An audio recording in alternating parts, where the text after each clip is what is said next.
Hello, Dungeon fans. It's Friday night, and that means Dungeon Crawl Classics. Returning to our heroes deep in an ancient tomb. Things didn't go too well. We'll get to them in a minute, but first, in dungeon news. I've got good dungeon news for you, and I got bad dungeon news for you. Which would you like? Let's start with the good. Barry the Blink Dog has indeed returned to the dungeon. Yes. So keep an eye out for him blinking around, stealing boots to chew on. All those things that puppy dogs do. What's that? Yeah, I know he's 73 years old, all right? He's still a puppy to me, all right? Good boy. All right. Okay, bad news. Y'all probably heard the commotion last night. That was that Mind Flayer ambassador thinking he could outcast me. He couldn't. Bad news is he failed so badly at it that he's kind of burnt to a crisp. If you know what I mean. I love fireballs. Love them. Anyway, I know that doesn't sound like bad news, but it means that he was either really dumb or he was actually sent here to assassinate moi. All right. So the dungeon is on alert. Mind flayers are apparently trying to take over. Stupid mind flayers. So we're on alert, which means be on the lookout for anything that's suspicious. And if you see anybody with an octopus for a mouth, call me. All right. Let's stay vigilant, folks. Viva la dungeon.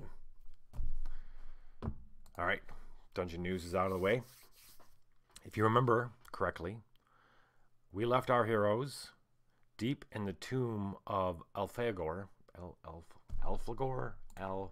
Elfuego. A vaguely Elfhionor. Ulfhionor, I think is how you correctly pronounce it. Looking for a spear to help them kill this demon hound that's plaguing the town of Hira. They thought they killed it. They're not quite sure now. After some investigation, they heard a rumor of an ancient weapon in this tomb, so they went and they ended up taking 4 0-level people with them. Morgan, the young woman they saved in the beginning, Jerrock, the healer, Herbo the merchant, and poor Laura the minstrel, who was a newfound friend of theirs. Well, they ended up they're taking the wrong turn and being attacked by these ghouls of the tomb. And from the ghouls burst these snakes out of their guts. It's snakes with humanoid kind of heads. And they got poor Laura. In fact, that's where we join them now. Is they're in this dank, dirty side room of this tomb where they found a pretty cool bear cloak, but these two ghouls were on the ceilings up waiting for them to get near them, and then they jumped down and attacked, and Laura died. I'm not saying his name right. Was I saying it right? Laura. He's dead. We can't just leave him here. We can't. Lori was in love with Morgan, and she knew it. But she just wanted to get out of, she's always been itching to get out of town anyway, hear it. And he was a minstrel, so she thought maybe he would go, but he never left, and because of her. So he followed just for her, and now that he's dead and he's laying there gutted, she's realizing that she did have some feelings for him. She can't leave his body here. Pix and Snope and Mego look at each other. They don't want to leave him here either. And who knows? He might turn into one of these things or something. Because the two ghouls that attacked them, these guys recognized as these kind of surly types that were hanging around the village. So, what are we going to do? We can't just leave. But we can't leave his body here. Well, what if we bury him here? No, that might. Who knows what's here? You saw these. What if he changes and he crawls back out? Well, Meggle, can you go look at or at least send Ormond to look towards the front of this place to see if the door is easily opened from this side? See, they didn't enter the tomb by the proper door because they tried. It was too heavy for them, but they had luckily found a kind of a broken, tumbled-in entrance on the east side, and so they'll be able to get out that way. That's kind of a crawl, and it's going to be a little tough getting a body out. But Snope asks Meggle, and she uses the hawk because she can see through the hawk to fly out, and then she's using that, and as it's flying, she's narrating what she sees. And right as it turns the corner and starts heading south down the hallway, it enters a room, and the room has got a hole in the middle, a big like a rectangular hole, and the floors are sloped. And as she's describing this, Snope nods. It's probably a trap. It's a pit trap of some sort to keep people from stealing from the tomb. And it flies, and then past that is another straight hallway with no entryways. And it comes to the end of the door, and there's nothing. It lands and it looks around, and she's describing what she sees, and it's just there's nothing to indicate that they could pull a handle or something. The door is only open from the outside. You got to roll it or move it or do something with it. So that doesn't happen to be an option. So Ormond rejoins them. Well, we could help you get out, Morgan, he says, and you could take the body back to town.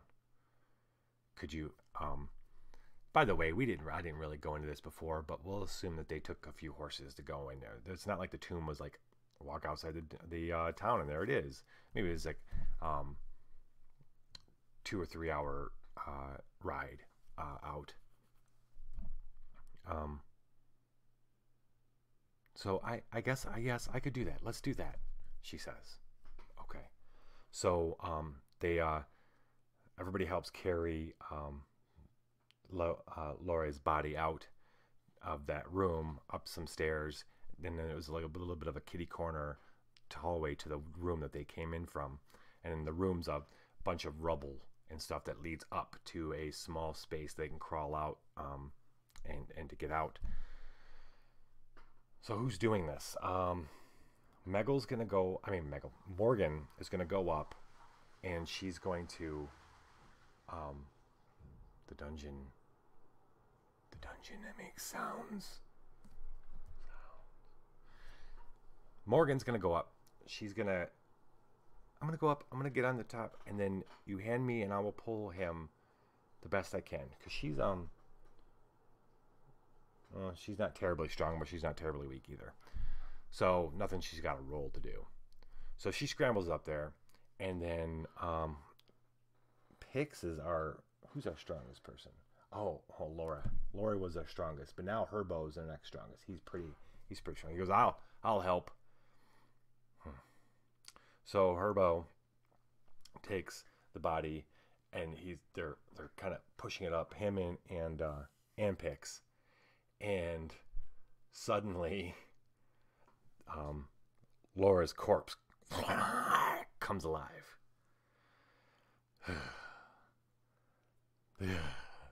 The worst thing that could ever happen. It starts scrabbling. I think we got to count it getting the drop on Pix and Herbo.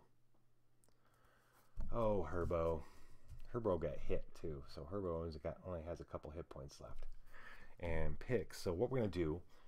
Both of them are trying to push this body up, and the body comes alive. We're going to do a luck check to see who he hits. All right, so We'll do a luck check with Pix first. And a roll 11, which is under her luck. So she's already passed the luck check. And Herbo rolls a 4, and that's under his luck. They both pass the luck check. So what I'm going to say is it comes alive, and they're like, oh, shit. And they drop him, and they jump back, and it falls to the ground and gets up, and now it's initiative time. So the ghoul, scrambling, gets up and does take advantage of the moment of surprise and gets an 18. 18 plus 1 is 19. Snope rolls an 18. Wow. He's going to jump into business. Meggle is rolling. She rolled a 6. Pix 11, 12. And then the group is 13. Plus 1. Yeah, it kind of nets out evenly. 13. Well, they get -1 now because, yeah. Oh, no, just the same. It's nets out. It's a wash. Okay, 13 is the group of noobs. So this thing's like, and it goes first. So, yes, it charges into battle.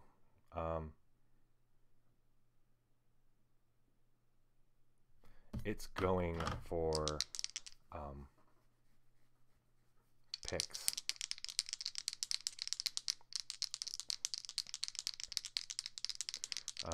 Right. Or no, maybe it goes for.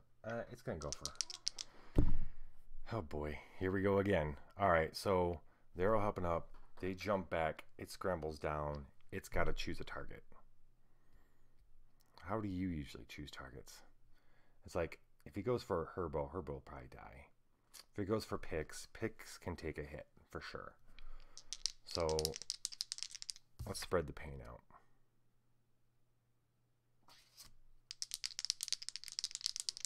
Yeah. Let me grab up their stats real quick. Here we go. All right. He rolls a 4. It doesn't matter who he went for because he missed. So he comes scrambling. Oh, he gets 2 hands. He gets 2 hands. So he swipes with 1 and then swipes with the other and rolls a 5. Oh.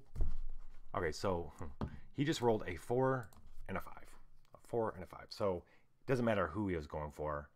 He missed. He's scrambling up, swinging like this wildly. Everybody steps back. And then Snopes comes forward with his battle axe, Ultimac.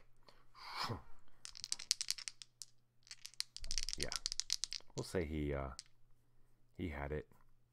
Well, he's got to draw it, and he's probably helping carry and stuff, so he's got to get ready. We'll just say he's moving. He moves in. And as part of his movement, he's drawing his weapon. Whoa, 20. That's a 20. He crit. Oh, yeah, and I didn't even do the, his D die is 1d4 now. So I'm going to do 1d4. So he's doing a 22. He crits 1d12 on table 3. It's 3. 3 on 3. 3 on 3. Foe steps into attack. Inflict 1d8 damage with this strike. So this thing swings wildly. Everybody steps back. Snope charges in with his battle axe. It charges at him at the same time. And he's doing 1d8 plus 1d10. 1d8. I got a good feeling this thing's not going to go back up. That's 15 points of damage, and he slices this thing from, he just rends him from chest to crotch. Just Morgan screams from up above because she has to watch Laura die again. And but it's dead now, and there's no And in its gullet, they find a small snake thing, like it already started growing, like a little worm falls up, and Snope steps on it, and it's dead. Okay, so Megan's whimpering softly, and she comes back down. Meggle, are you sure you don't want to go? You can go back to town. And Morgan says, no, this has cost us too much. I'm not going to turn back now. He's gone. Can we bury him? Well, yes, we can. Meggle goes, I brought a shovel. So, Snope and Herbo, and then they put the bird, Ormond. They put Ormond in the hall so they can see both ways. And then they take up guard. And then Jarrock and Pix and Meggle take turns digging, and Morgan take turns digging a hole. Nothing. It's pretty uneventful. It'll take about an hour. Actually, Snope says, she says, can we bury him? Snope says, his soul's to rest now. But if we don't hurry, then before nightfall, this hound may be coming back tonight, and more people are going to die. Morgan realizes that takes her back to remember what they're actually trying to accomplish right now. And what they really want to be able to do is get this spear, and then track down the hound and kill it, or at least be ready to kill it as soon as it gets into the village. That means they need to get going.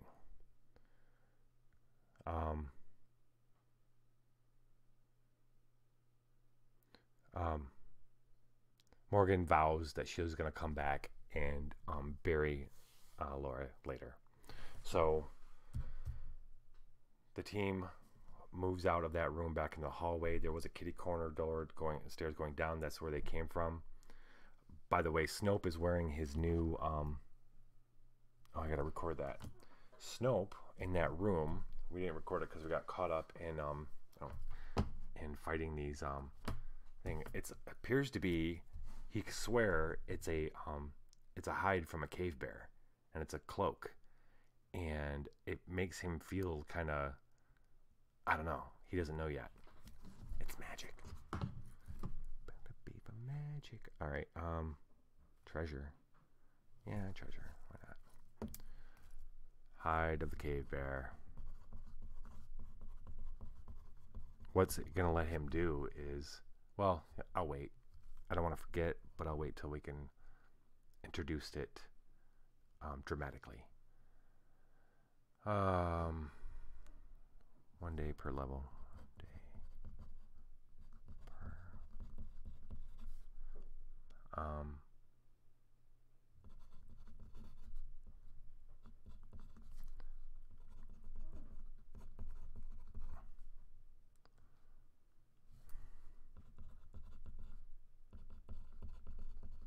Sorry, I don't want to forget it.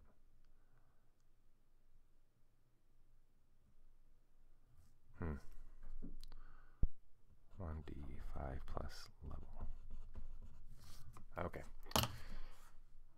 So they go out, and to the left of them is south is I'm sorry, that would be north. Is the where they would have came in if they'd taken the actual door. To the right is the tunnel goes on some more. They're not quite sure it's down there. Going carefully, Snope's in front. They continue on, and they come to another large room, but the size of the one, not the one that they got fought in, but the one with the pit in it. It seems like, from the bird's description. Tall slabs of stone support the high ceiling here. 3 long steps descend to the floor of the antechamber. 2 hammered bronze braziers rest before a towering stone door at the end of the chamber. The door is carved with hundreds of spiraling runes, spinning into infinity. Inscribed above the portal is the image of an enormous wolf being crushed to death by a giant snake. The floor is covered by what appears to be thousands of thin, translucent strips of vellum. To your horror, you realize the crackling dried strips are the discarded skins of an untold number of serpents. Bum, bum, bum. What are this? These are snake skins. Dear, why? Snakes. Why is it always got to be snakes?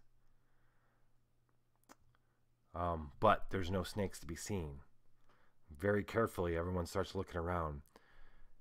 Once they realize they're not going to be attacked by 1,000 snakes, Snopes takes a look at the door. And he can tell that this door is more of just a huge slab of rock that was set there and then weighted by the room itself from above. I don't think we're moving that door. I don't think it was ever meant to be moved. I wager we move that door, this thing, and the whole thing will come down on top of us. But what are these braziers for? I don't know. Keep looking. They look around the room. They find on the floor, they find like a handful of twigs and short branches along the south wall. I guess that is south to where they came in. So there's the doorway that they came in from the tunnel. Across from them, I guess it would be the north wall then, is the big stone door, brazier, stairs going down. And then along this wall where they came in, they find sticks and stuff, like not old ancient sticks either. So that seems kind of odd. What is it?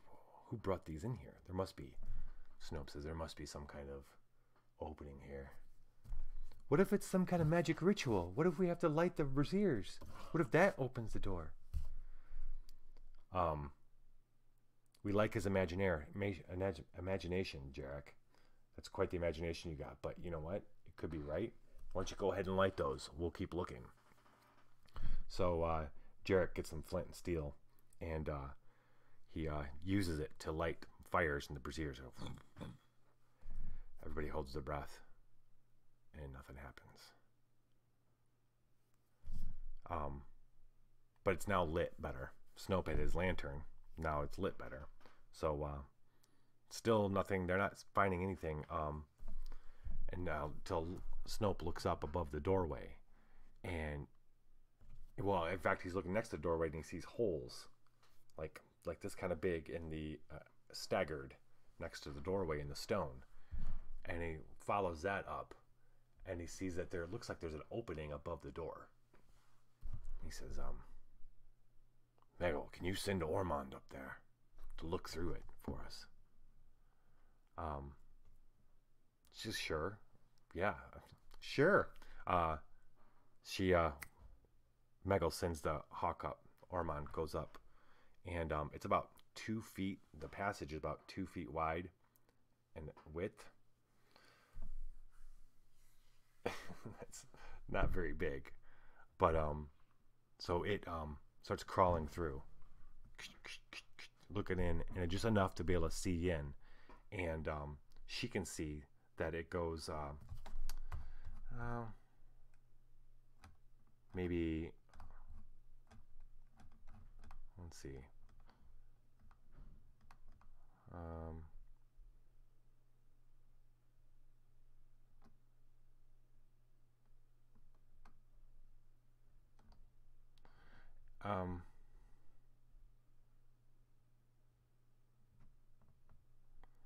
crawl space. Yeah. Jeez, I have to check the map.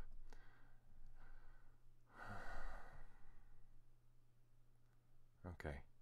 It slopes up. And it wants to know if she wants it to go. It slopes up, and then it looks like it turns, or not turns, but levels out. It wants to know if she wants it to go further. Should I send it further in?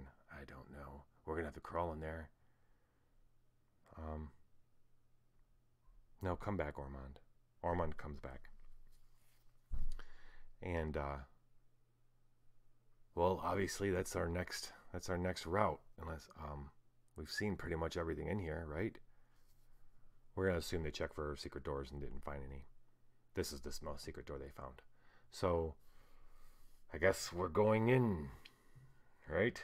Right. Suppose I'll go first, Snope says. The dwarf. So, doesn't take much to climb up in there once they've got they know what they're doing. They kind of help Snope up. He crawls up in there, and then he lets down a rope, and he has an iron spike. Ching, ching, ching, ching, ching. He bashes it in. Oh wait, you know what? Snope got hurt pretty bad. Pix notices this. She goes, "Hey," she doesn't want Snope getting hurt. She's got a she says, "Try this." He's like, it's a potion that she had found in the chest that she'd stolen from the tomb of, or not the tomb, but the temple of Shiznizilglub. And he smells it. It smells sweet. He's like, "Well, you think it's gonna help?" She says, "I think so. I hope it doesn't kill me right here." Here goes nothing. And he drinks, and he does indeed feel healthier. Heals him for about 5 hit points. They don't have a cleric right now.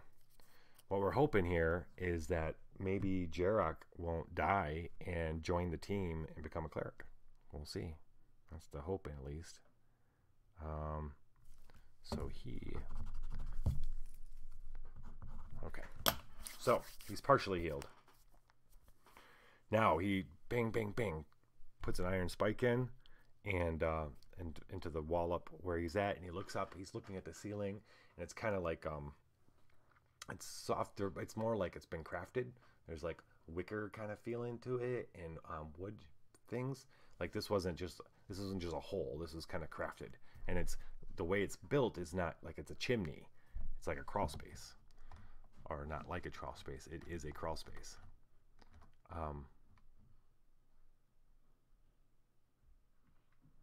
Yeah. Okay.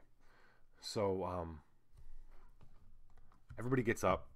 It's gonna be Snope, and then followed by Meggle, and then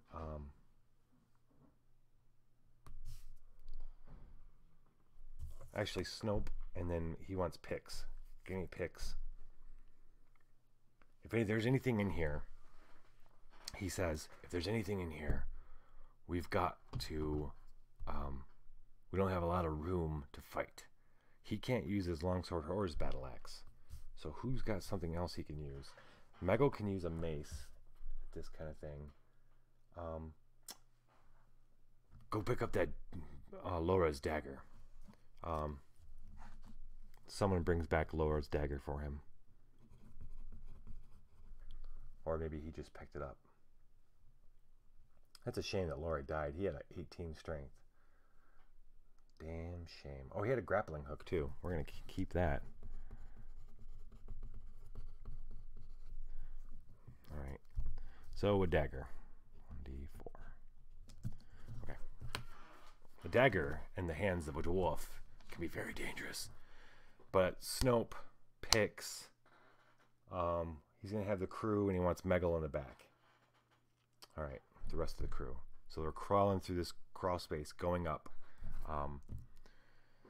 Snope's being the dwarf. He's going to be very cautious, and he's going to be watching, because he, actually, to tell you the truth, he might want Pix in front. Snope's going to carry, Pix is going to go in front. She's small too, and she's a thief, and she's going to be checking for traps the whole way. No one wants to be crushed to death in this old catacomb. So yeah, so we don't have huge backpacks. Nobody has anything really big. No. He's got the hide. He's got his shield. He's got his other armor, but he's a dwarf. He's a little smaller. So it's making it slow going. Everybody's got to go, but he can do it. The point is he doesn't have to push a backpack in front of him or anything like that. Um, so,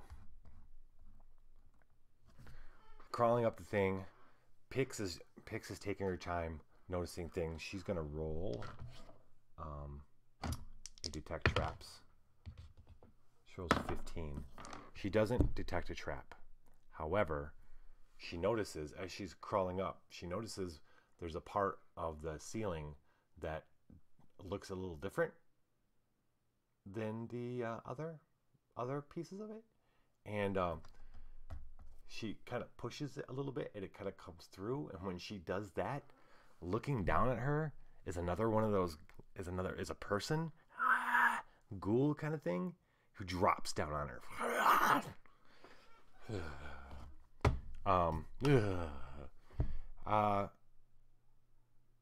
Yeah. We're gonna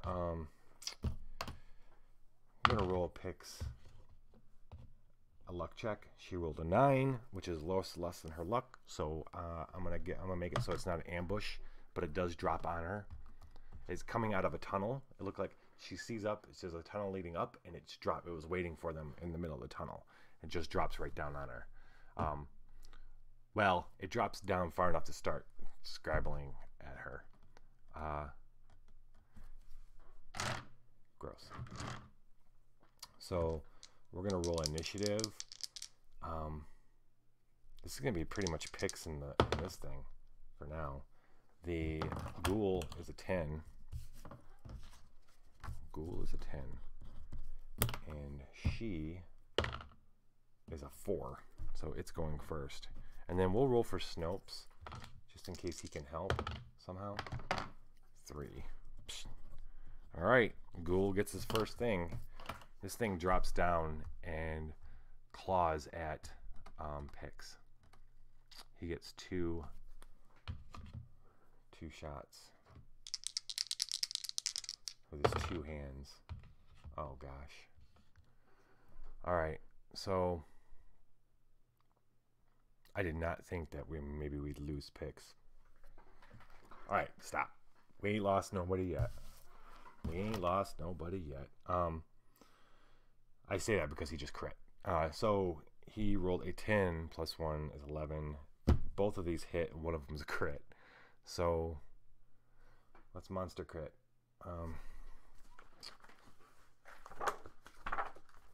Monster crit. Monster crit. Monster crits. So it is a 3-hit die monster. 3-hit die. Humanoids undead. Is UD8. Table U D8. 3. The numbness of death spreads around the wounded area. This attack inflicts plus 1d4 damage, and the PC slowly loses sensation. On the next round, she must make a fort save against DC 2. Failure means she's paralyzed. The first save is easy, but she must make another save against DC 3 in the next round, and then DC 4 and DC 5 and so on. If she makes every save to DC 20, she shakes out the numbness as unaffected. If the single save is failed, oh my gosh. Oh my gosh. Oh my gosh. Oh no. Oh no. Oh no. No. No. So she's got to save. That's the worst crit I've ever seen in my life. Seriously? Does this count as undead? It's a ghoul. Yeah, it's undead traits. All right. She can't affect its roll, but she can affect her saves. All right, so this is a fort save. Well, here's a little bonus. Coincidentally enough, the one thing that she found in the Temple of Shinazagothrub is a ring that is actually plus 1 fortitude. So maybe that was put there for her, yeah.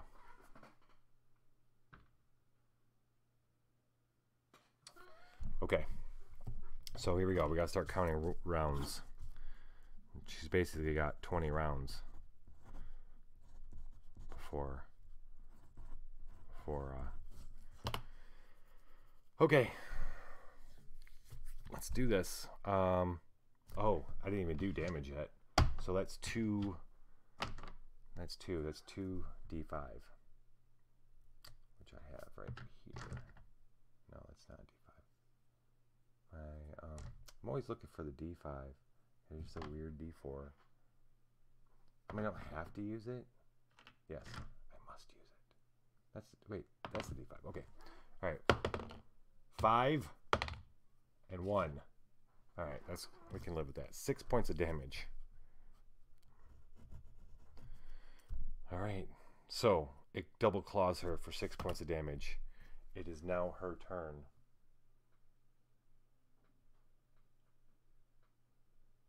Oh, it's plus 1. Oh, I forgot. Plus another 4 points. Plus a ridiculously another 4 points of damage. She is close to death. She might not even live past this. She's got to.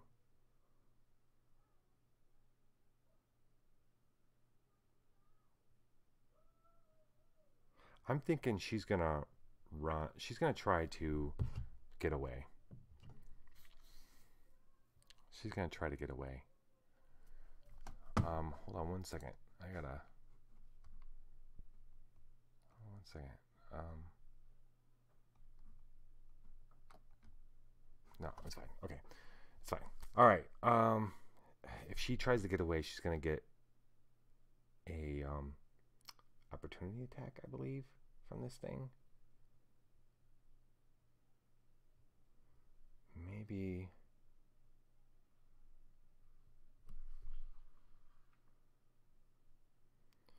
Let's say. All right. Whatever. She's going to attack and move. She's gonna try to stab this thing in the face and move up enough to get Snope. That Snope can get in there. I'll allow that. She had her dagger out. She was crawling with it. 12. So 13. Oh wait, 12, 14, 14, which I think is.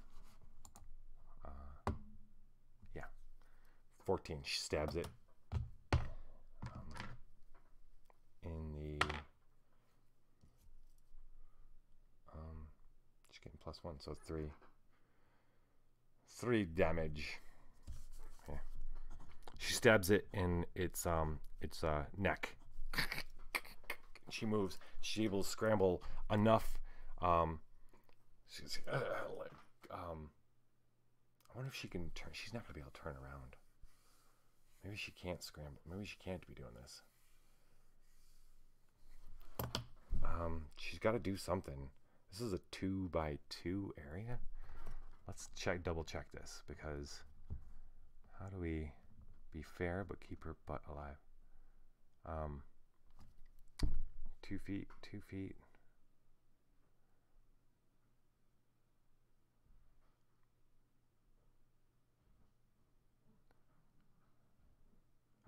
No. Oh. You're gonna love this. Oh my gosh.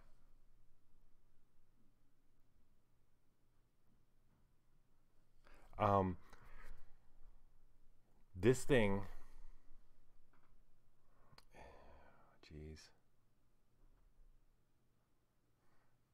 It hits with its 2 hands, and she hits, and then a snake bursts out of its stomach from its hanging down, and joins the fray. This beast serpent the serpent bursts from its stomach while it's reaching down. It's got like a humanoid head with fangs. Like, it can't get any more gross. And it enters the fray at 13. So next round it is attacking.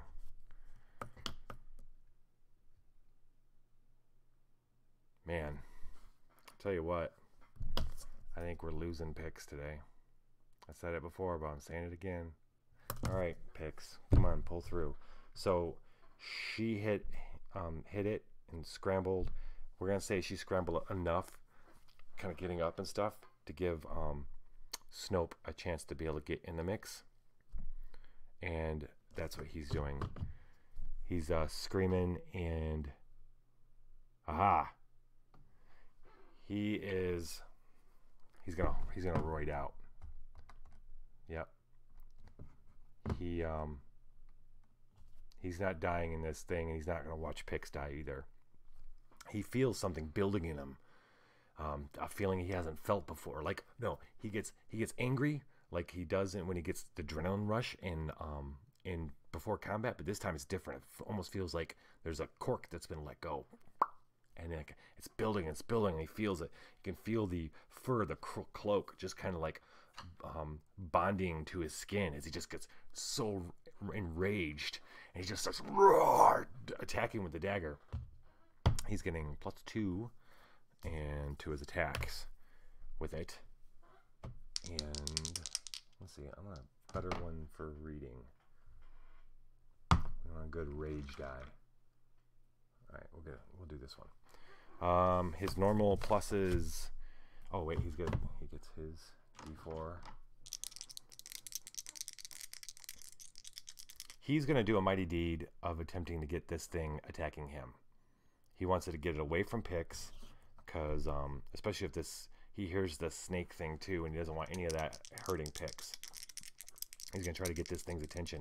Maybe pull it down. Like, he's gonna try to stab it and pull it down, and so he can go to town on it and it can attack him.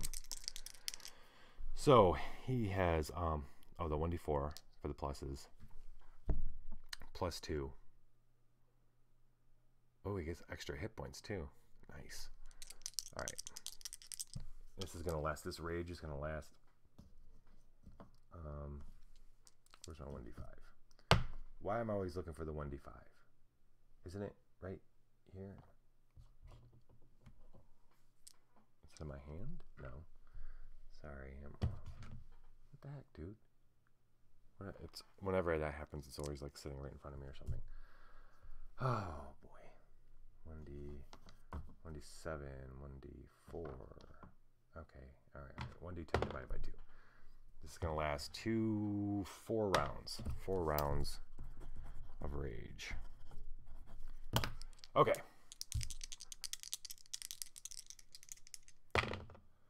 So 14, 17 +2. He's and he made his mighty deed too. So he definitely hit. He hit the ghoul itself, the big part. And he's going to be doing 1d4 +3 +2.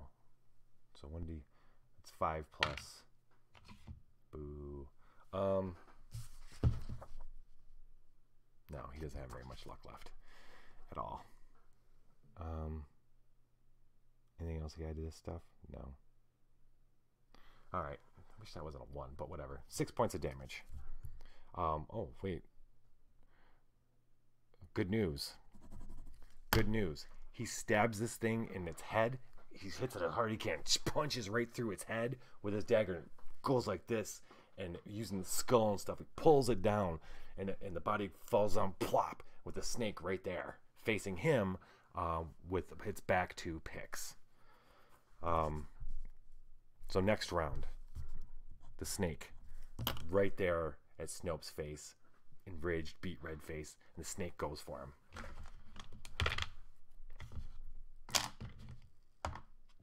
The serpent. I like the word serpent so much better. The serpents get they're at +4. Jeez. All right, so he definitely hits.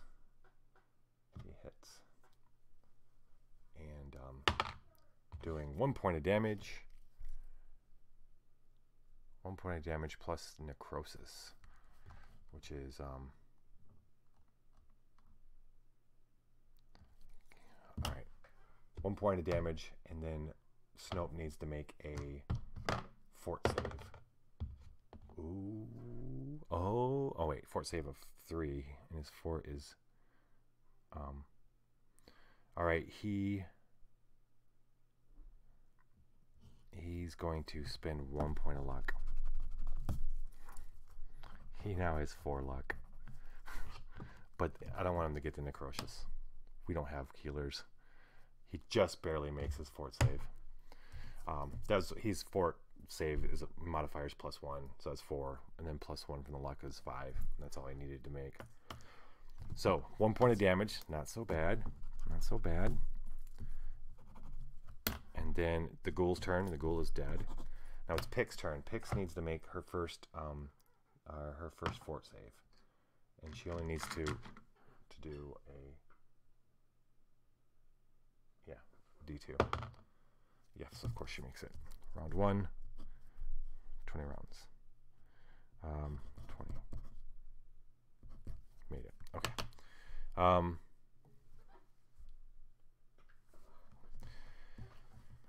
Okay, now Snope.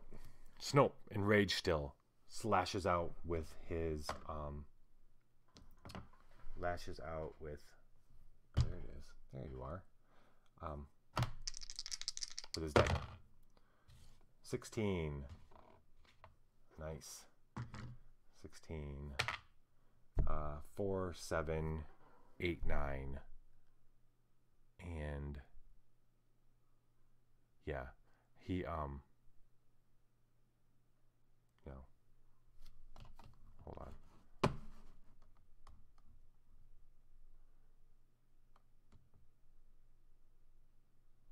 Eight, 9. He rips this thing. Yes. Okay.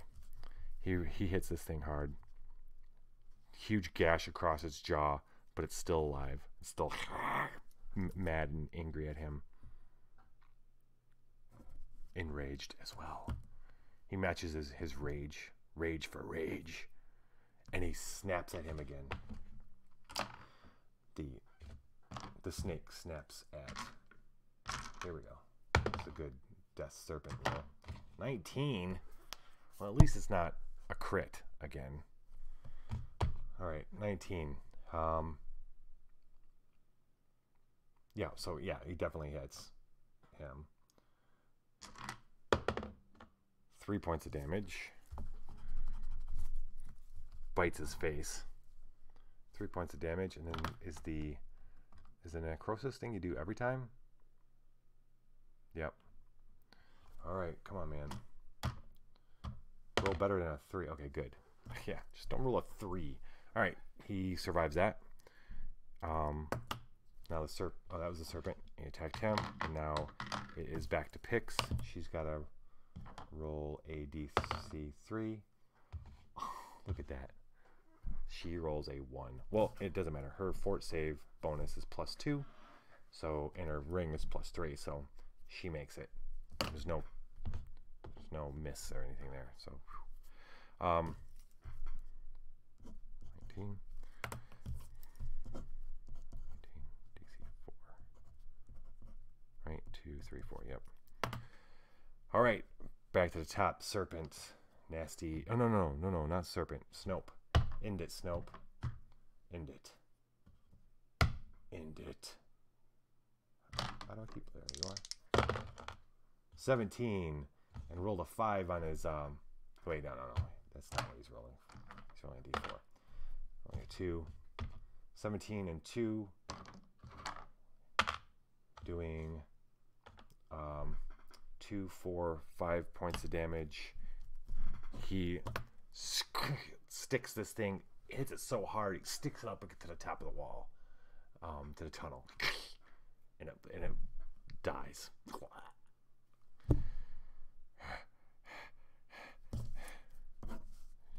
Shitty thing is, we got to keep counting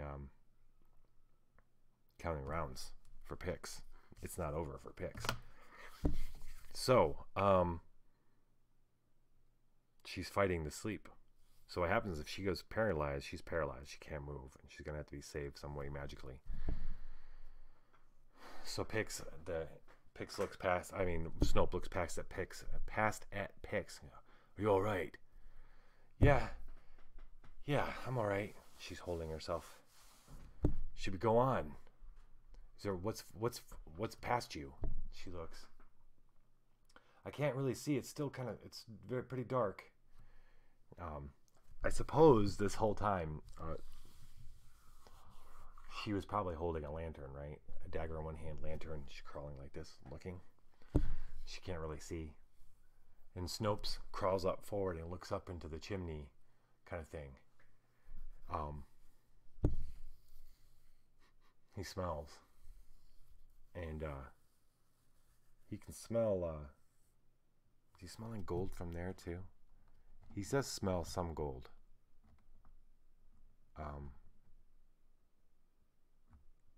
You smell it from up there.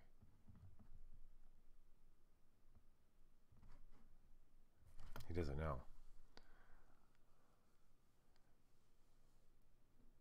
So the choice is, do you go up or do we keep going that way?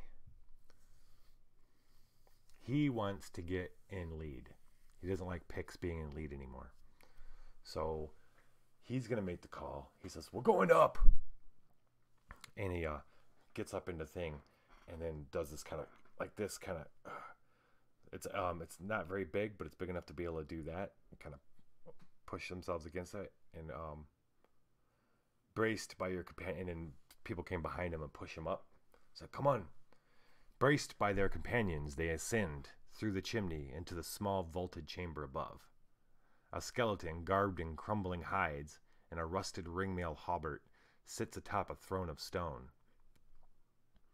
A long wolf spear lays atop a hide on the skeleton's lap, glimmering faintly in the darkness, and a polished drinking horn hangs from the throne's stone arm. All right, we're going to roll. Let's see, a round is 10 seconds. So I'd say it took a couple minutes to get up there, right? So that would be 12 rounds.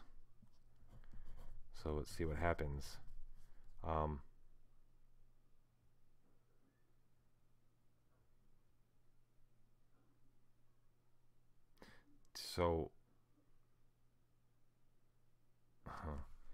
Pix is gonna let other people go because she doesn't feel good, which is a bad thing. So she's gonna stay until the last people are going up.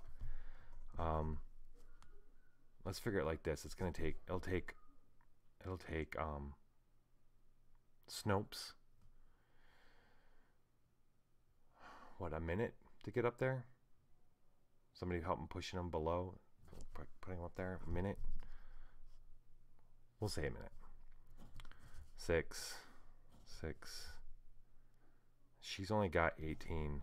So we might as well just roll her whole thing and see if she goes, and see when she goes or if she passes. That's what we'll do. We're gonna roll 18 rounds worth right now. All right, this is DC 4. We need a Pix die, special fancy Pix die. We're gonna go gold. All right, DC 4. She made it. That's set. 18. 17. DC 5. She made it. 16. DC 6. She rolled a 6. She made it. 15. DC 7. 18. Made it. 4, 5, 6, 7. Yep. 14. DC 8. Made it. 13. DC 9. Made it. 12. DC 10. Made it. 11. DC 11.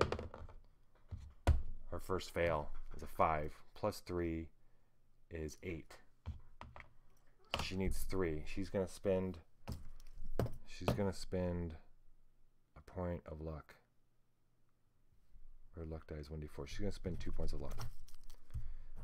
Oh, yep. And that means she rolls 2d4. She makes it. Okay. Round 10. Well, yeah. We're at 10. She's got to roll a 12. 16. She made it. Round 9. She's not feeling very good. She keeps feeling like it's going to take her. She needed a 13. She's at 12. She needs to spend another point of luck. All right. Round 8. She needs a 14. This die's kind of dying out. She's going to switch dies. 14. She manages to get one out, and then she falls. She feels herself locked, and she can't move. That was, geez, 1, 2, 3, 4, 5, 6. 1, 2, 3, 4. So Snopes is up. He's got his hand down. He's bringing up, who was next in line? Morgan. And when they hear help, and Herbo is right behind him, and he looks at Morgan. He's like, Pix doesn't look so good. She doesn't look so good, Pix. And he touches her, and she's not dead. She's still warm, but she's laying. She had kind of helped her. We're gonna assume that she was able to move herself around, and because she's kind of small, and she's like frozen. She's frozen, and she's getting cold. Well, we'll say she's cold for, not death cold, but can you push her up? So it's gonna take a little while, but they're trying to pull her up. Everybody with working together, they're gonna be able to do it. They're able to pull her up, and he pulls her up into the chamber. They all end up getting up into there, and he's staring. They're looking at Pix, wondering what they can do, and what happens? So she's numb. Not numb. She's paralyzed, but she's still alive. Her eyes are open, and she's breathing, so that's good. So they take a minute to look at things. Snope walks over, and he sees look at the spear. It's a pretty awesome spear. Nice long head, and at the end of its heads are further up the shaft, just past the head of the spear on the shaft, are these crossbars that are mounted on it. He's assuming that that's what you use. That helps pin whatever it is to the ground. Whatever it is you're fighting. So he knows this is what they came looking for. This is a good piece of metal, and this is really well made, and it's probably it is. It's a little bit of magic. But here's the deal. Snopes is not the strongest person by a long shot. He is not the strongest of the group. In fact, the strongest of the group right now is Herbo or Pix. But Pix is out of commission at the moment. Megal takes a look at the drinking horn. She goes, there's not a spot on it. There's not even any dust. And it feels, she realizes, I'm going to roll. We're going to give her an intelligence check.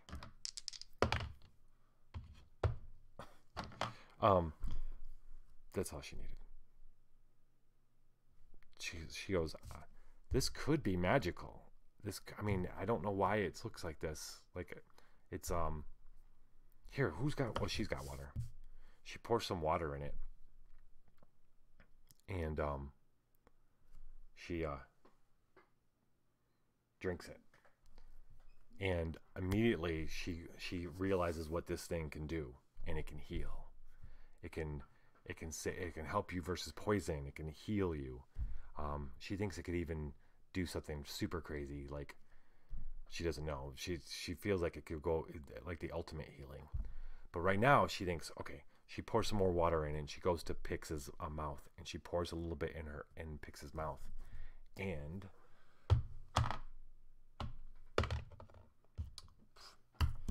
Pix is healed for 2 points of damage. Oh, per level. Oh, 4 points of damage. And she starts feeling warm again and unparalyzed. She gets up, and everybody's, thank you, she says. That was horrifying. I could hear and talk, see you, but I couldn't move. I thought I was going to die here, awake forever. That gave everybody chills. Gives me chills.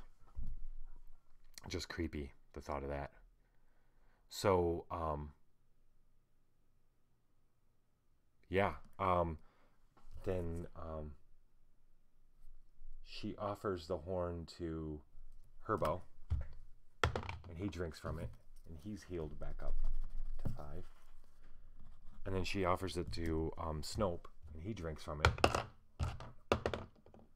and he heals 12. Wow. And he feels like completely brand new. Then she gives it back to Pix, and she goes to drink it, and it doesn't work.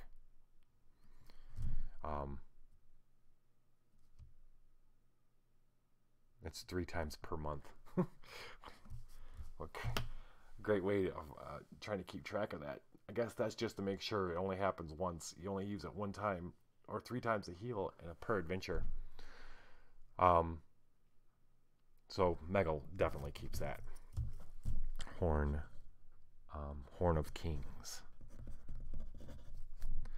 I'll tell you, a lot of these Dungeon Crawl Classic ones, if they have something magic, it's like really it's really super hidden and stuff. But this adventure has a bunch of cool stuff. Horn of Kings, +4 to fort versus poison. 3 month, 1d12 per level heal, and it will bring 1 person back to life. When that happens, it shatters, losing its powers forever. But they still have to do a DC 10 fort save back to life. So we just found, if anybody dies, we got 1 shot. And Meggle seems to understand this because she drank from it. Actually, everybody understands that it does that. Cool. So Snope asks Pix if she would like it versus Herbo. Pix takes it. She's definitely this thing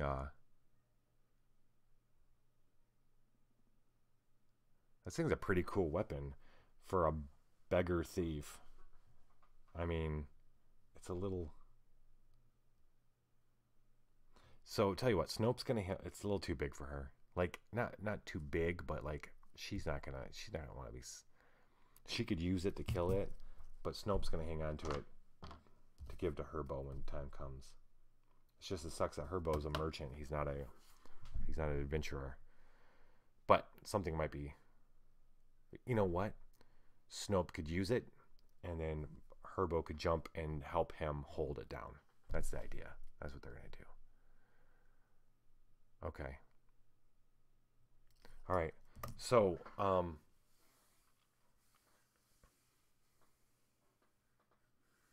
they found what they needed. They're going to crawl back down. They're not even going to bother with them the passageway because they don't want to run into any more ghouls or anything like that. They feel lucky to be alive as it stands. They crawl back down, uneventfully get themselves out. They pass Laura, they crawl back up, and they crawl out thing, and they find that it's late afternoon, going to be early evening soon. They have enough time if they hurry back to the village to get ready. They had one thing they'd heard is that it suspects that the hound always comes from the fen, the swamps, to the east of the village, and so that's where that's their intent, is to go there, either meet it on the way or find its lair and take it out. And so them coming out of the tomb is where we're going to end for tonight. Yeah. So, almost killed somebody. Somebody was paralyzed, but there happened to be something to help them, coincidentally enough. I didn't even add that. That was just there, man. What a crazy... That's the first time I ever rolled on the undead crit table. And that was, like, terrifying. Let's check out a couple others, just for the heck of it. The wound erupts in a disgusting infestation of maggots. They cause an additional 2d6 damage, plus an ongoing 1d6 damage per round until healed, via magical means. Ooh. The Wizening. The character immediately ages 1d20 years. the result is 15 or more, he permanently loses 1 point of strength, agility, and stamina as his body weakens. See, that's some crazy stuff. I guess that wasn't as bad as it could have been. All right. More next Friday. Viva la Dungeon!